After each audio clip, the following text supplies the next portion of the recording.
Donc bienvenue. Alors voilà, grand merci à Eric Noof merci à vous. De nous accompagner, d'avoir fait le déplacement et puis en plus en béquille, voilà, jusqu'à. Je serais venu en poumon d'acier. Ah bon bah alors en roulette.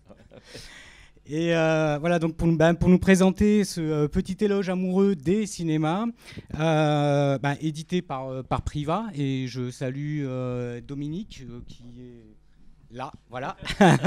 Dominique Ozel qui dirige les éditions et qui est passé par la Cinémathèque, donc bien sûr ami de la Cinémathèque. Et c'est une collection qui est dirigée par Christian Autier, voilà, qui est là-bas. Et du coup, ma première question, donc Eric Noof, qui est écrivain, critique de cinéma.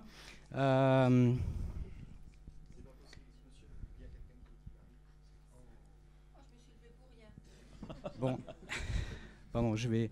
C'est un continuer. Vrai cinéma. Hein. Allez, bon, je continue. Voici, on va jamais y arriver. Et donc Eric Noof, dont vous connaissez la plume et la voix, bien sûr. Et en fait, pour commencer, je voulais revenir sur le titre et peut-être sur l'ouvrage, le pourquoi et le comment.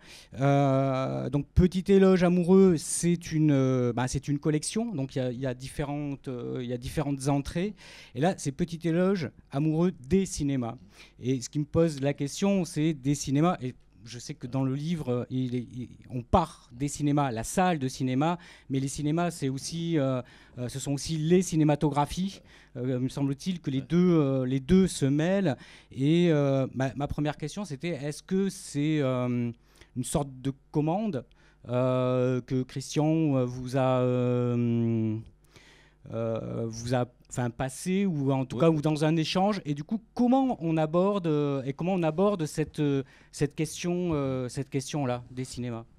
Oui, s'il y a un coupable, c'est Christian avec sa collection, et puis les cinémas, bon, c'est pas si étrange que ça me soit tombé dessus.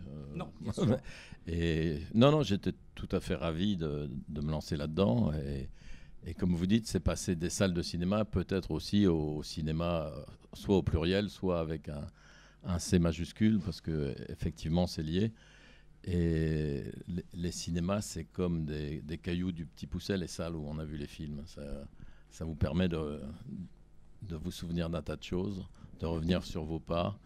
Et hélas, très souvent, de constater que quelqu'un a volé les cailloux en question maintenant, puisque le nombre de salles qui n'existent plus, ça fait un petit peu froid dans le dos. Et c'est pour ça que je suis très content de voir qu'il y a la Cinémathèque ici, qu'il y a du monde. Et j'ai l'impression qu'il y a plus de monde ici que dans une salle normale. Mais c'est pas à cause de moi, hein, c'est à cause de vous. Ça c'est bon. Enfin, c'est un autre sujet. On en parlera. On en parlera plus tard. Et c'est un sujet qu'on évoque assez souvent en conseil d'administration d'ailleurs, actuellement, mais bon, de la Cinémathèque. Mais bon. Et donc Christian Torel, pardon, que je t'ai pas présenté, Christian. Non, on s'est présenté tout à l'heure. Bon, voilà, oui, mais à la salle, même si je pense que tout le monde te connaît, mais voilà, quand même, Christian qui dirige Ombre Blanche et qui est vice-président de la Cinémathèque.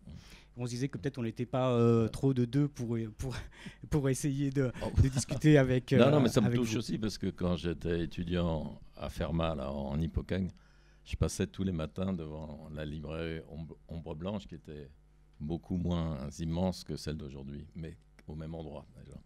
Absolument au même endroit, oui. Mais c'est très bien. C'était un beau voisinage. C'est devenu un multiplex au sein de... Non. C'est devenu un ensemble de cinéma, si vous préférez. Mais... Voilà. Et puis je rappelle quand même que nous avons maintenant ce qui est presque la seule librairie de cinéma de province. Ouais. Il y en a plus. À Paris non plus. Si, Paris, il reste celle du Panthéon et celle de la Cinémathèque.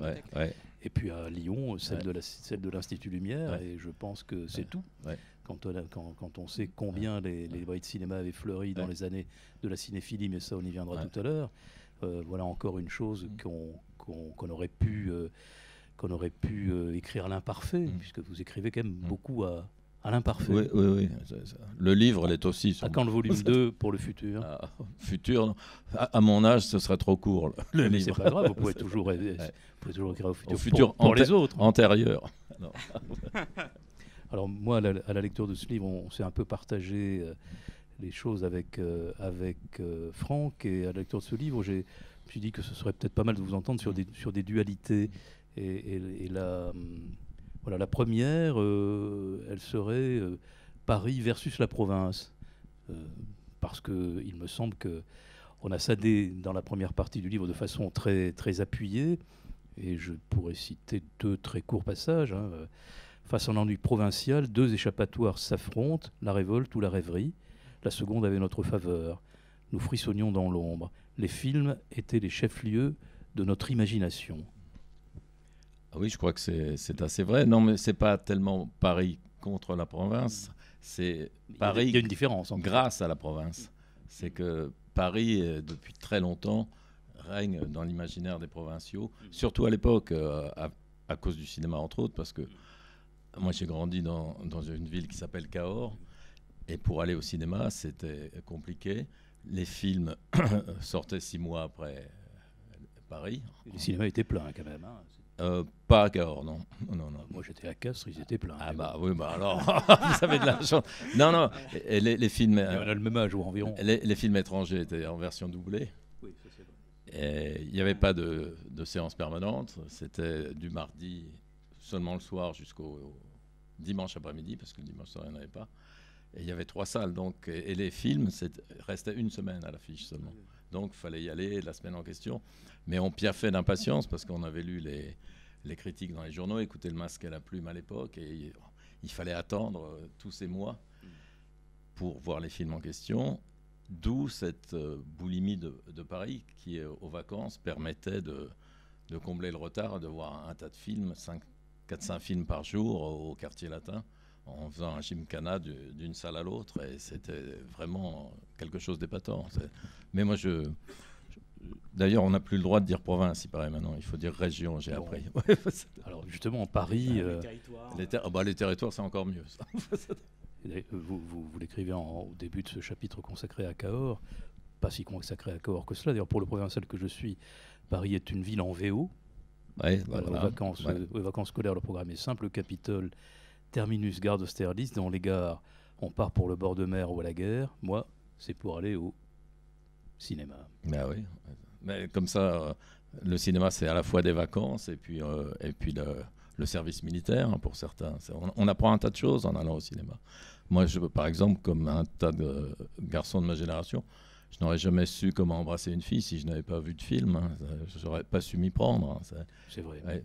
Et de même que j'ai appris que c'est peut-être beaucoup plus utile dans un film de Truffaut qui, pour tartiner des biscottes sans les casser, il faut en mettre 2 l'une sur l'autre. Voilà. Cela dit, un baiser, c'est un peu la même chose. C'est 2 l'un sur l'autre, hein, aussi. Bon, ouais. on va vous laisser à cette... Ouais. Non, mais il n'y a pas du tout de grivoiserie, non, de mépris envers la province. Au contraire, c'est que moi, ce que je regrette, c'est que maintenant les il n'y a pas de villes de province, il y a un signe différence quand même. Hein, c'est le signe égal barré. Oui, mais maintenant les films sortent partout en même temps. Hein, oui, et souvent en VO aussi pour les films étrangers. Ouais, mais est-ce que justement bien que les films puissent sortir partout en même temps, j'ai envie de dire parce que je suis pas sûr que ce soit vraiment le cas. Il y en a tellement, comment voulez-vous ? Bien sûr, mais est-ce qu'il y a ce distinguo entre Paris et province sur l'offre de cinéma ? Est-ce qu'elle est toujours viable ? Est-ce que Paris est toujours ce Paris dont vous parliez et où du coup on pouvait voir autant de films, ou est-ce que je sais pas, ou est-ce que le cinéma a vraiment changé aussi? Non, c'est la ville au monde où on peut voir le plus de films, hein, il me semble, même s'il y a un tas de salles ont fermé. C'est là qu'il y a tout. Hein, mais beaucoup de films sortent en province. Pas le tout petit film lituanien qui sort dans une salle à Paris. Ça, j'imagine que Encore que, non.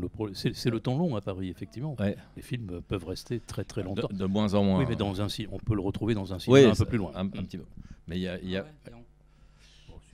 Deuxième exclusivité, tout ça, c'est encore... Il y a des salles qui projettent à longueur de journée des films qui sont plus à l'affiche directement, là, comme le Saint-Lambert, des endroits comme ça.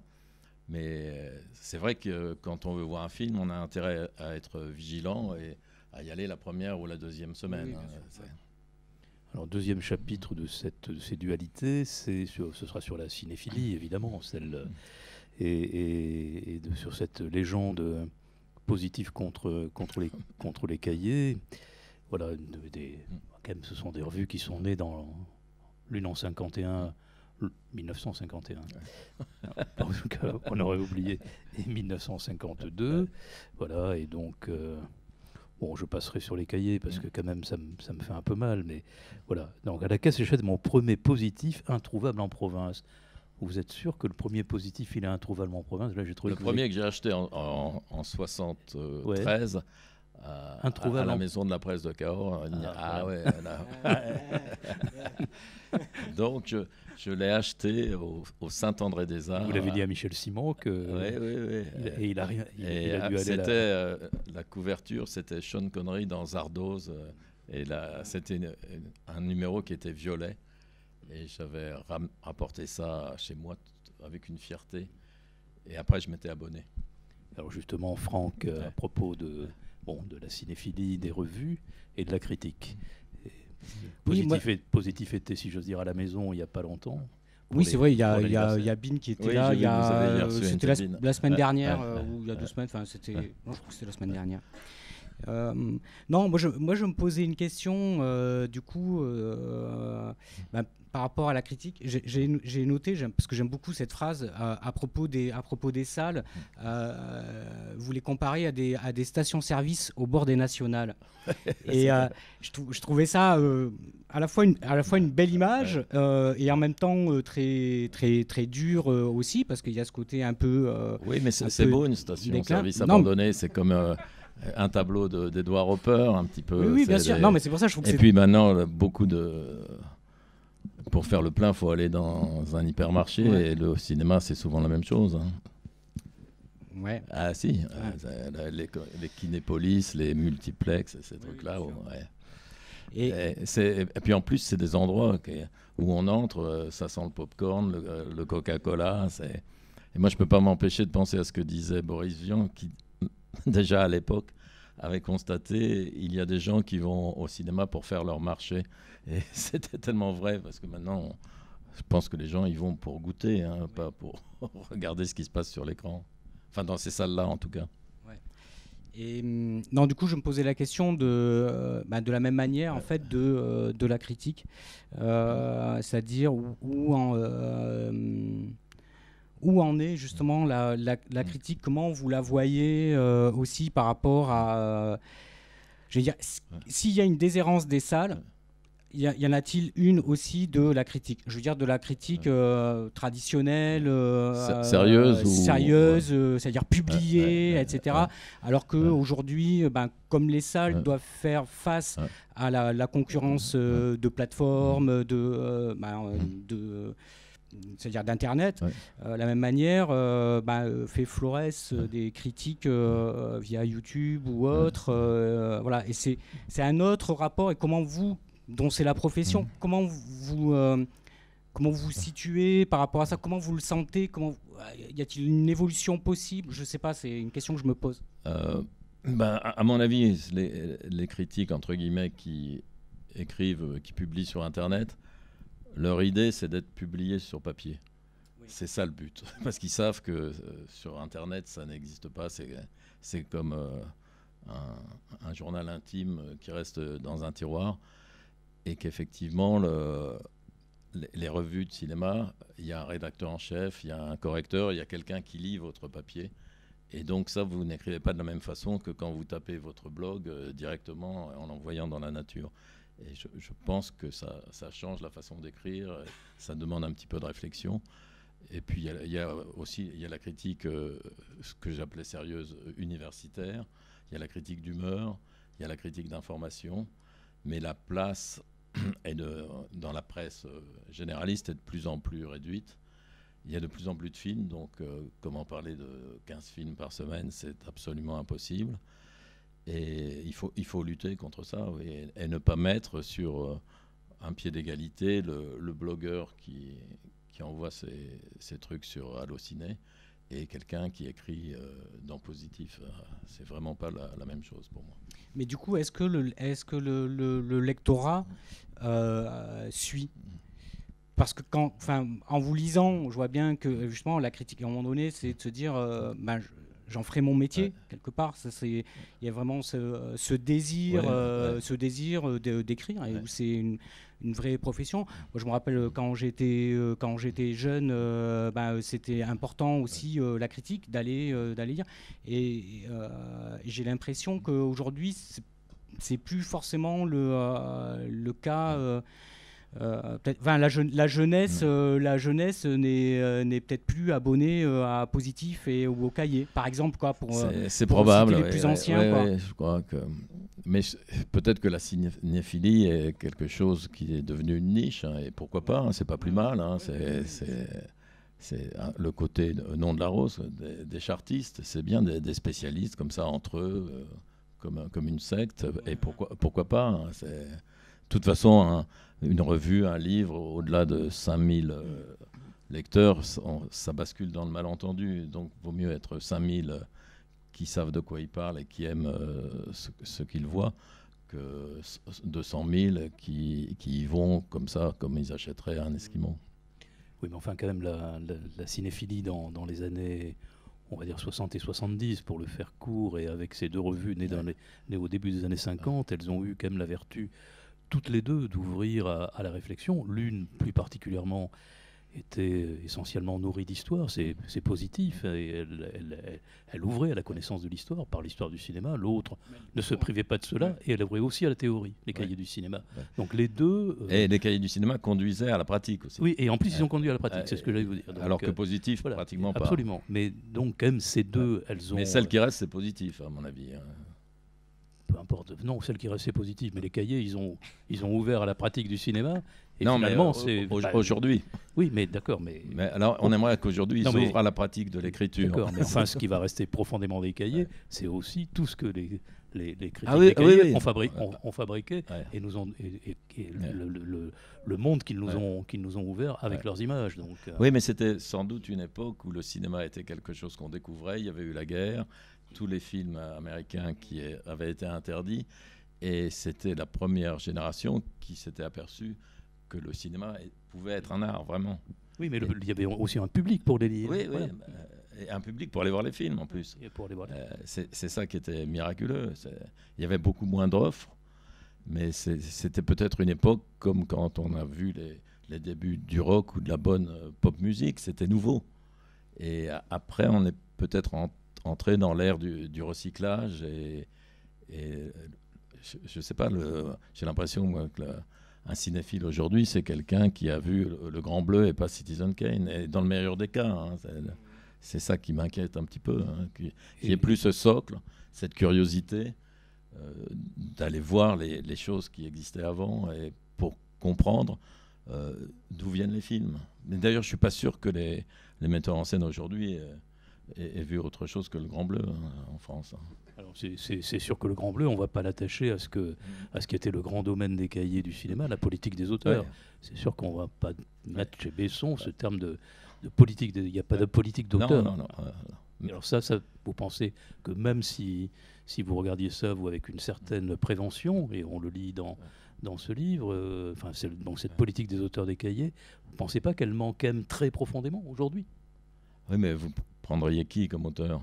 D'accord, mais ne serait-ce que ceux qui sont encore attachés à cette politique des auteurs. Ouais. Et puis il y en a eu d'autres, peut-être du Nouvel Hollywood, peut-être. Mais le Nouvel Hollywood, ça n'existe plus non plus.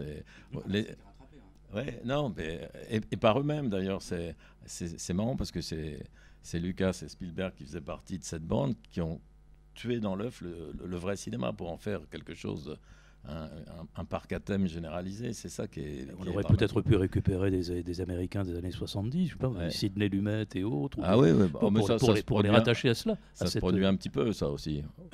Mais c'est vrai, ça se produit un peu. Ouais. C'est vrai qu'il y a un comeback un peu du cinéma, des cinéastes des années 70. Oui, Lumet qui n'était pas considéré comme un auteur mirifique, on s'aperçoit aujourd'hui que c'était quelqu'un d'indispensable et de très très doué.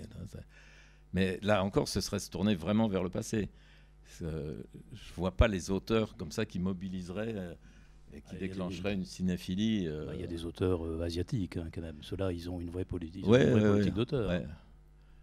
Japonais, coréens. Ouais. Thaïlandais. C'est par vague et par vogue, ça. Il y a eu aussi la période des cinéastes roumains qui, pendant 3-4 ans, et puis c'est un petit peu retombé. Il y a eu les polars espagnols un peu plus récemment. Asiatique, ça continue. Tient le coup, et ils sont forts. Mais ce serait une forme comment dire, d'exotisme inconscient, c'est-à-dire que finalement que le public éveillerait sa curiosité à quelque chose qui viendrait d'ailleurs et pas par exemple du cinéma français qui n'aurait pas cette même exigence ou oui, parce qu'il y a une nouveauté et une étrangeté dans tous les sens du terme aussi. Et puis il y a la cinéphilie, ça marche beaucoup avec le snobisme aussi, découvrir quelque chose que les autres ne connaissent pas. Mais c'est un très bon moteur, le snobisme, par moment. On peut dire simplement la singularité. Oui, si vous voulez. C'est quand même plus sympathique que le snobisme. Oui, mais ça parle plus, ce snobisme. C'est moins connoté, on va dire. On dit plus snob de toute façon. Voilà. Dans la rue. C'est pour ça qu'il faut le relancer. Est-ce que, pardon peut-être encore ce témoignage de dualité, justement, puisqu'on était sur les Asiatiques et que, après tout, aussi du côté des cahiers, on a inventé des systèmes s'opposant à une trop grande vitesse des images et sur la lenteur. Et on voit bien qu'il y a quand même cette opposition entre cinéma de lenteur et cinéma de vitesse dans vos emballements à vous, si j'ose dire. C'est la lenteur qui vous pèse dans certains films ou c'est autre chose? Ah, ça dépend. Il y a des. Pensez justement à voir Acétacule. Ah non, ça, pour moi, c'est pas la lenteur, c'est tout qui me pèse faire Acétacule. Bon. Mais ça faudrait perdre un pari ou être puni par sa grand-mère pour. Mais je les ai tous vus 2 fois pour être bien certain que c'était pas ma tasse de thé. Parce que votre grand-mère était passée par là, c'est ça? Ouais, je sais pas, la pauvre. Non, mais la lenteur, là aussi, comme le snobisme, faut en faire un bon usage. Certains, Terrence Malick, ça va, mais... Pourtant, oui, Terrence Malick, ça va bien pour vous. Pas tous, pas les derniers, parce que... Mais c'est là que la politique des auteurs a ses défauts aussi. On ne peut pas défendre tous les films d'un réalisateur. Il y a des hauts et des bas, et heureusement d'ailleurs. Sauf peut-être... quelqu'un comme Bergman, où les bas sont quand même à compter sur les doigts d'une main d'un manchot. Mais sinon, c'est normal. Alors, même Woody Allen a fait un peu des zigzags. Mais non, qu'est-ce qu'on disait? Oui, sur la lenteur, la vitesse, oui. Mais enfin, moi, je suis quand même plutôt d'accord avec la devise. Le cinéma, c'est action, action, action. Le problème aujourd'hui, c'est qu'on a quand même droit à un type qui ouvre la porte, qui allume la lumière, qui accroche son manteau. Et on se dit, mais on n'a pas besoin de ça. Surtout que le spectateur a fait des progrès. C'est comme en lecture, les descriptions interminables, ça passe plus. Et je crois que vous êtes un lecteur de Proust. Le cinéma, le grand oui, cinéma, c'est aussi la découverte du temps. Le cinéma, c'est un art du temps. Oui, évidemment. Oui, mais le temps, c'est un peu fait pour être fouetté. Sinon, c'est la vie quotidienne. Chez les mazos, mais... Non, mais c'est la vie quotidienne, sinon. L'art, c'est choisir. Donc, dans les films lents, il y a des metteurs en scène qui ne choisissent pas les moments lents qu'il faut, à mon avis. Et chez Jonas Mekas, alors, vous avez de la vitesse. Non, mais moi, je n'aime pas la caricature, les excès dans le cinéma. Et je crois qu'un auteur doit être vigilant à ne pas multiplier ses défauts. Et ils en ont tous, et nous aussi d'ailleurs. Et puis le cinéma, c'est un tout, c'est un puzzle, il y a à boire et à manger. On peut aimer la 7e compagnie et le 7e saut, c'est pas rédhibitoire. Il y a Blanche-Neige et les 7 nains aussi, alors. Ah bah évidemment, Blanche-Neige, c'est le chef-d'œuvre incomparable. Mais on n'a plus le droit de dire Blanche-Neige et les 7 nains. C'est Blanche-Neige et les 7 personnes de petite taille, désormais. Et Blanche-Neige, je suis pas sûr qu'on ait le droit non plus. Ouais, 6 neiges. Est-ce que, par exemple, parce que je vous ai pas invité dès le départ, mais si vous avez des questions, n'hésitez pas, allez, à prendre la parole. C'est quoi vos souvenirs de salle de cinéma toulousaine? Le Saint-Agne. Oui, parce que ça permettait de récupérer des films des 2-3 années précédentes, comme Cabaret 2001, tous ces films-là, nos plus belles années, en VO pour moi. Et puis, ça coûtait très bon marché à l'époque. Il fallait prendre le bus ou y aller en Solex avec des copains. Les gens pouvaient fumer dans la salle.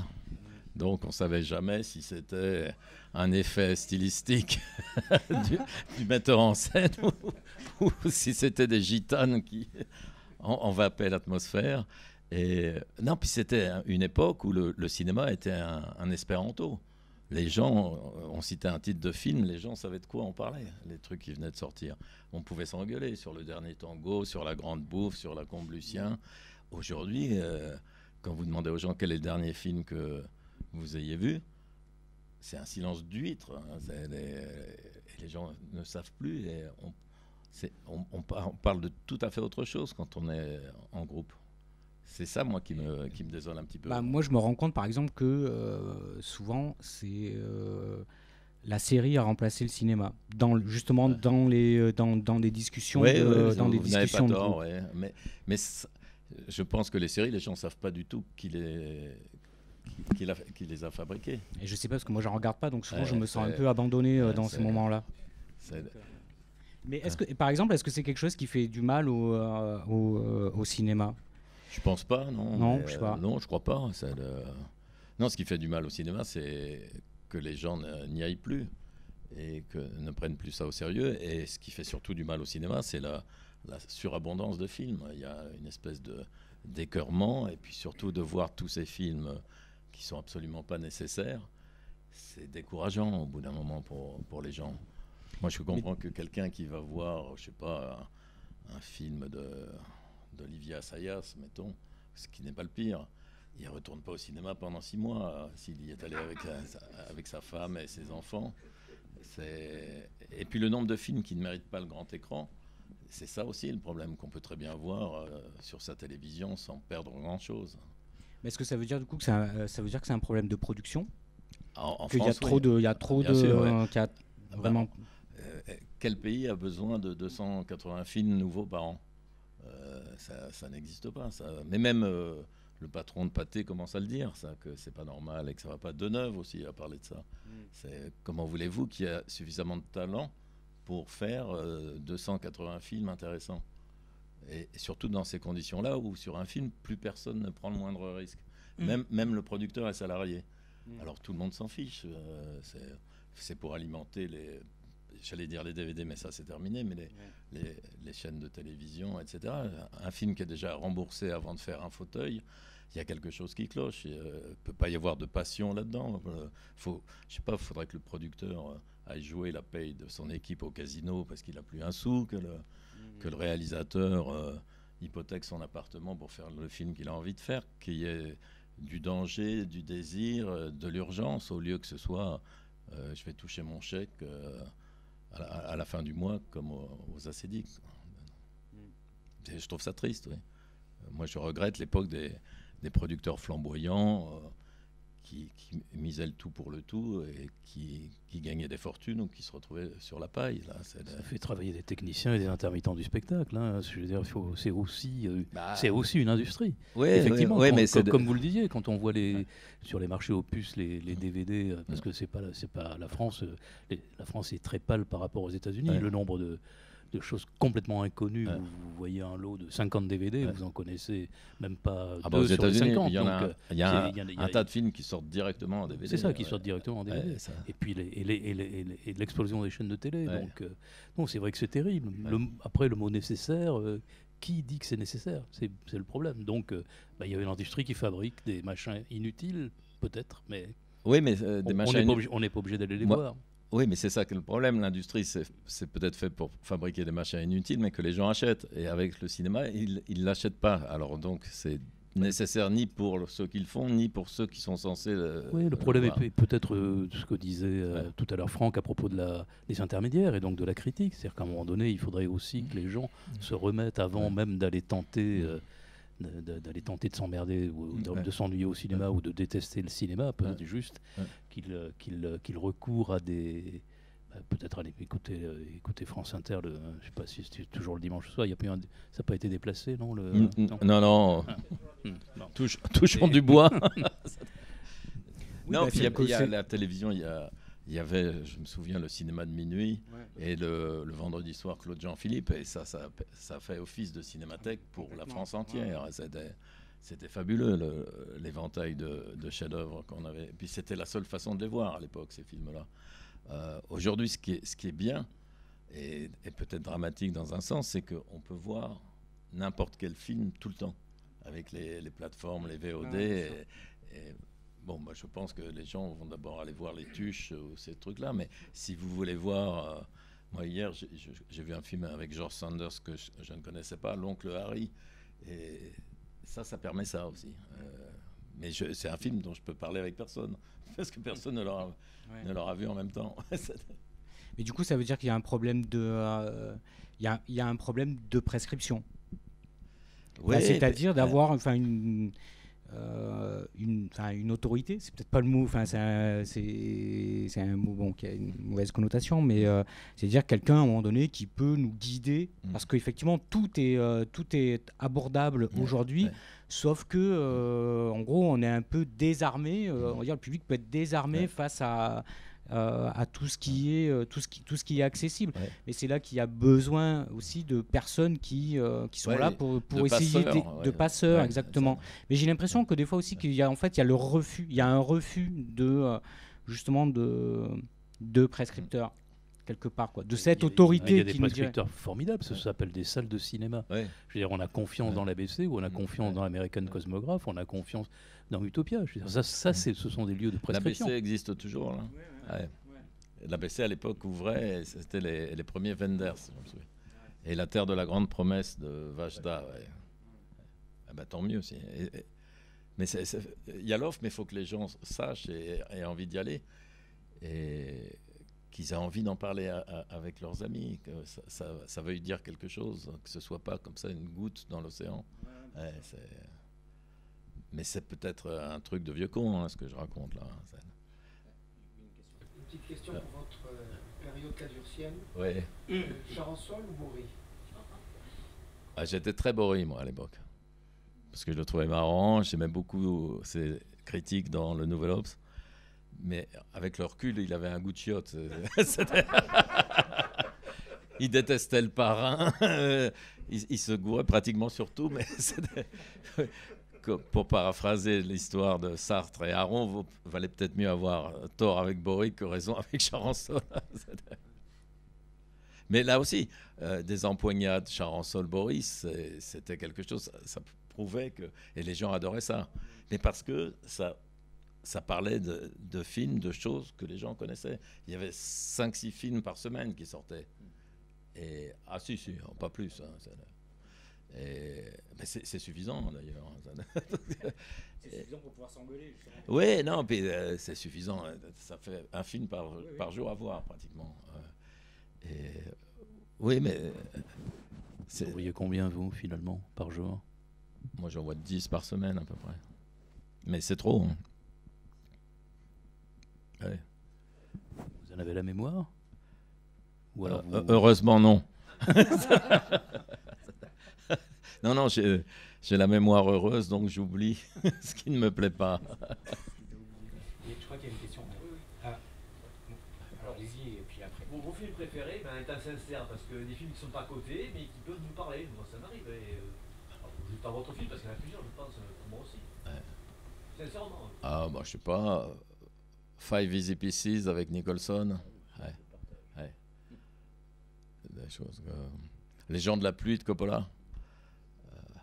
Je cherche des films un peu marginaux. Hein, mais aussi les aventuriers de Enrico avec Delon et Ventura. Hein, ouais, et je sais pas, dans les plus récents, un de mes chocs, c'était Des hommes et des dieux de Xavier Beauvois, par exemple, il y a quelques années. Mais là aussi, c'est là que la politique des auteurs est un truc à double tranchant, parce que Beauvois peut nous donner Des hommes et des dieux, qui est un film au-dessus du lot, et puis s'égarer dans... Ah oui, non, mais... ouais. Mais il y a ça souvent aussi chez les cinéastes et peut-être aussi les auteurs. Chez Godard aussi, on sent que les 10 premières années, il était capable d'arriver le matin sans avoir rien préparé, d'improviser tout un tas de scènes comme ça. Puis il y a un moment où les jarrets sont coupés, on n'y arrive plus. Bertolucci, ça a été pareil à un moment donné. C'était plus l'auteur du tango, du conformiste ou de 1900. C'était un mauvais David Lean. C'est ça qui est très bizarre. Ouais. Pourquoi vous préférez pas les grandes gueules? J'aime beaucoup les grandes gueules aussi, mais comme je l'ai vu à 11 ans, les aventuriers qui avaient Johanna Shimkus, dans les grandes gueules, il y avait Marie Dubois. C'était Marie Dubois. Ah ouais, c'est moins bien. Johanna Shimkus. Ah ouais. Mais j'aime beaucoup Marie Dubois. Hein. En plus, c'est quelqu'un qui a pris pour pseudonyme le titre d'un roman d'Audiberti. Et ben, c'est pas rien. Ouais. Et puis une égérie de Truffaut, ça aussi, ça se mérite. Moi j'ai une question non pas sur vos films préférés, mais alors, si on revient aux salles, à ce sujet des cinémas, oui. Vous avez évoqué tout à l'heure le Sainte-Agne. Alors, parmi toutes les salles disparues que vous avez pu fréquenter, si vous deviez en citer 2 ou 3 qui vous manquent particulièrement, je ne parle pas que de Toulouse, à Paris, parce qu'il y en a beaucoup qui ont disparu à Paris, de beaux lieux. Ouais. Quels sont ceux qui... Il y avait la Pagode. Oui, alors la Pagode, c'était pas Salo, c'est curieux. Pour moi, la Pagode est attachée à Salo. Oui, c'était l'endroit où était sorti Salo, mais moi je n'aime pas du tout Salo comme film. mais j'avais dû le citer dans un autre livre. Et, alors, je l'associe à l'architecture, et puis comme c'est à côté de chez moi, c'est pour ça, et comme c'est fermé. Mais il y a une histoire drôle ça va rouvrir, non sur... oui, c'est en travaux, mais depuis des années. Je pense qu'il y a des histoires. Et c'était une année... D'arbres coupés, hein, c'est ça, non? Ouais. Il projetait à la fois, comme il y a 2 salles, Le jour et la nuit de Bernard-Henri Lévy et le dernier Woody Allen.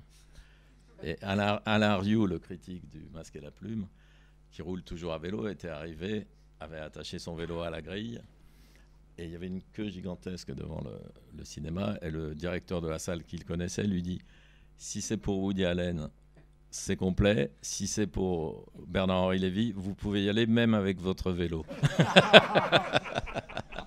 Voilà. Il y a le Rex aussi, comme ça, un peu mythique. Ouais. Ah non. Ouais, à Paris, avec... ouais. C'est du spectacle, là, on se croirait à Hollywood. La salle est tellement grande et le balcon tellement à pic que ça donne le vertige. On a l'impression qu'on va tomber. Ouais. Mais je préfère voir un bon film dans une salle miteuse à un navet dans un palace. Hein. Moi, je peux aller voir un film n'importe où. Vous avez vu que les cinémas les salles de Jean-Pierre Mocky?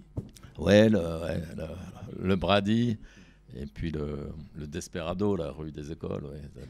Mais là aussi, c'est des trucs un peu hors normes, et il faut que ça existe aussi. L'Arlequin? Ouais. L'Arlequin, oui, qui existe toujours, ouais, qui était le Cosmos avant, où on ne projetait que des films soviétiques, parce que ça appartenait plus ou moins à l'URSS.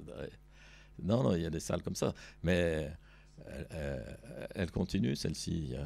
Il y a toujours le Champollion, où la salle est tellement petite que le projecteur est dans le plafond.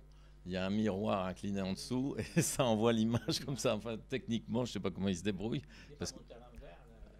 Oui, peut-être, ouais, parce qu'il n'y a pas assez de recul pour que le projecteur soit là. Non, ça fait partie des souvenirs.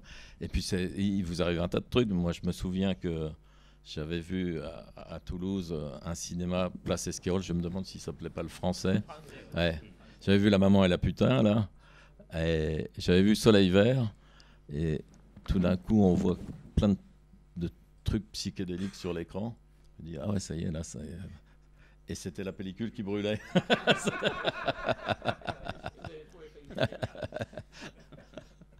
Voilà.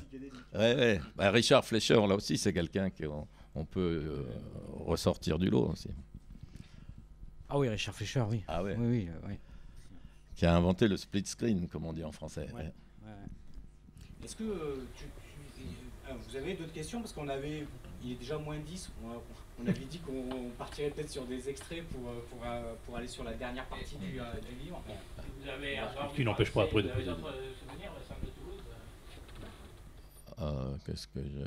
Ah oui, il y avait une salle aux Américains aussi. Je me souviens, j'avais vu un navet avec Helmut Berger et Ingrid Thulin, Salon Kitty, qui se passait dans un bordel à Berlin pendant la guerre, ou un bordel pour nains. Alors, ouais, parce qu'il y a des navets aussi qui vous marquent.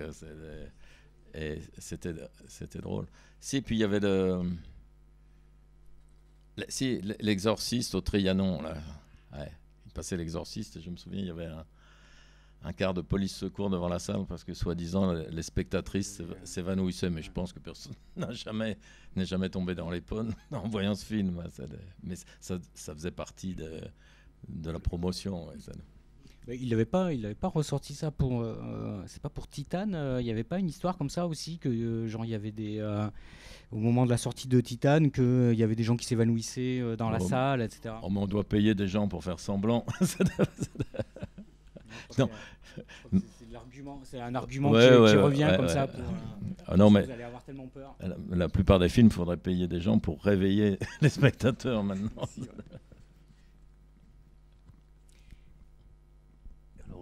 Juste une question rapide. Vous avez écrit récemment ce très cher cinéma français sur le financement du CNC de films finalement mauvais. Quel cinéaste français actuel a encore grâce à vos yeux? Desplechin, Patrice Lecomte, Nicole Garcia, Mouret. Il y en a quelques-uns qui n'ont pas forcément l'avance sur recette d'ailleurs.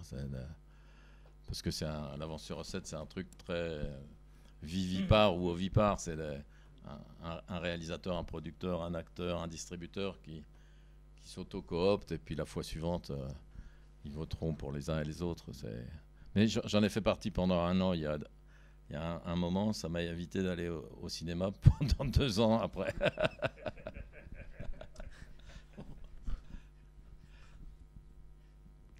C'est d'ailleurs assez effrayant de voir ce que les gens osent envoyer comme scénario en demandant 500 000 € pour qu'on les aide à tourner le film.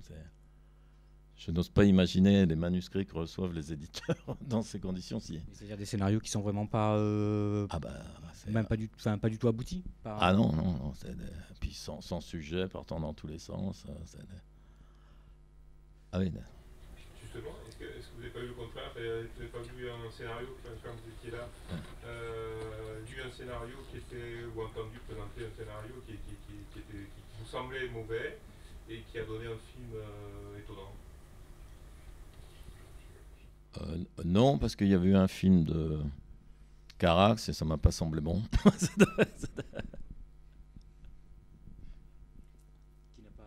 tourné? Si, mais qui n'avait pas eu l'avance sur recette.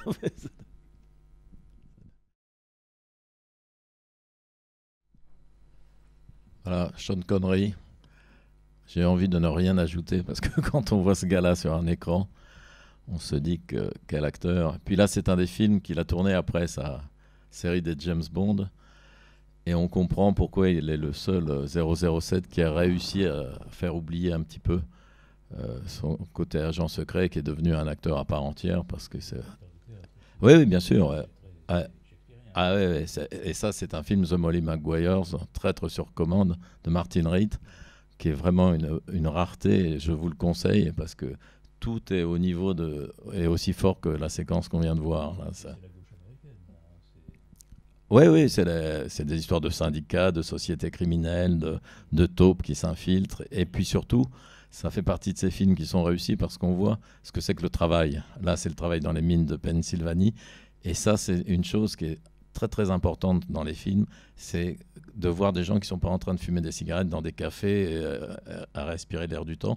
On les voit au travail, et le travail des gens, c'est peut-être la chose la plus intéressante, parce que c'est ce qu'ils font le plus longtemps dans leur vie. Et là-dedans, il y a une force. Et puis Sean Connery, là, après, il a prouvé qu'il était un très très grand acteur. D'ailleurs, il a épousé une Française, ce qui prouve qu'il a du talent et que tous les espoirs sont permis. Et grâce à elle, elle lui a fait acheter les droits pour l'Angleterre de Hard, Yasmina Reza. Je ne crois pas qu'il ait joué le rôle, mais c'est lui qui l'a produit là-bas. Et c'est vraiment un type qui a été le premier à harceler les producteurs qu'il considérait tous comme des escrocs. Il faisait éplucher les contrats par des dizaines de comptables. Il multipliait les procès qu'il gagnait en général. Et puis, c'était un littéraire. Hein. Il faisait semblant d'être un ancien footballeur professionnel, un culturiste, comme il l'était à ses débuts. Mais il adorait la littérature. Il écrivait des poèmes qu'il ne voulait montrer à personne. Et ça, c'est très admirable. Et puis, l'humour du gars qui, quand il a eu 60 ans, un journal l'a élu l'homme le plus sexy sur Terre. Et sa réaction, ça a été de demander pourquoi. Parce qu'il y a un type le plus sexy sous terre. Voilà.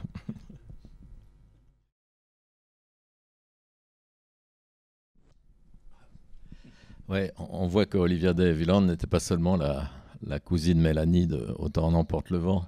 Mais ce qu'on sait peut-être moins, c'est que c'était la sœur de John Fontaine et qu'elle se détestait cordialement, mais une haine féroce, parce que John Fontaine avait dit je me suis marié avant elle, j'ai eu un Oscar avant elle, et si je meurs avant elle, elle deviendra blême. Et Olivia de Havilland disait je suis du signe du lion, elle est du signe du tigre, donc selon les lois de la jungle, nous ne pouvons pas être amis. Et effectivement, John Fontaine est morte avant sa sœur, à 93 ans quand même. Il faut dire que Olivia de Havilland est morte à 103 ans, comme quoi ça conserve, parce que c'était... En France. Bien sûr, c'était une sacrée bonne femme. Elle avait réussi à faire un procès à la Warner, et c'est grâce à elle, avec ce qu'on appelle l'amendement de Havilland, que les acteurs ont pu ne plus signer avec les grands studios un contrat de 7 ans et être un peu plus libre qu'auparavant. Et effectivement, elle avait épousé un Français, un journaliste en plus, ce qui relativise la performance. Et elle vivait à Paris. Et c'était très marrant parce qu'elle était dans l'annuaire. On pouvait trouver son numéro. Et oui, il y a le numéro. J'avais appelé. Et il y avait un répondeur, et elle ne répondait jamais directement au téléphone. C'était curieux parce que je pense que même un deuxième rôle dans un film de Jacques Doyon se met sur liste rouge maintenant, alors que Olivia de Havilland, vous pouviez lui téléphoner. Et voilà. C'était les pages jaunes et pas la liste rouge. Alors, ce film de Wyler, parce que moi je ne sais pas si on peut l'associer au cinéma de la cruauté, comme dirait... Ouais. Mais c'est terriblement cruel. Ah bah oui, parce que c'est l'histoire de... Le père va lui expliquer que comme il trouve que sa fille n'est pas une beauté fatale, idiote, que lui est très riche, que forcément Montgomery Clift, qui est un beau mec, ne veut l'épouser que pour sa fortune. Ce qui n'est pas faux, et puis ce qui est un bon motif. Hein, ouais. Mais avec Montgomery Clift, elle n'était pas au bout de ses surprises hein, non plus.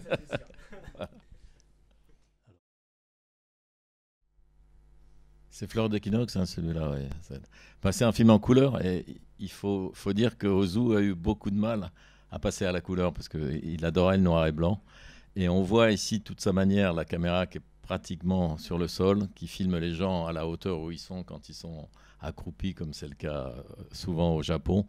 Et on voit que c'est une histoire de mariage, parce que la famille compte beaucoup dans les films d'Ozu.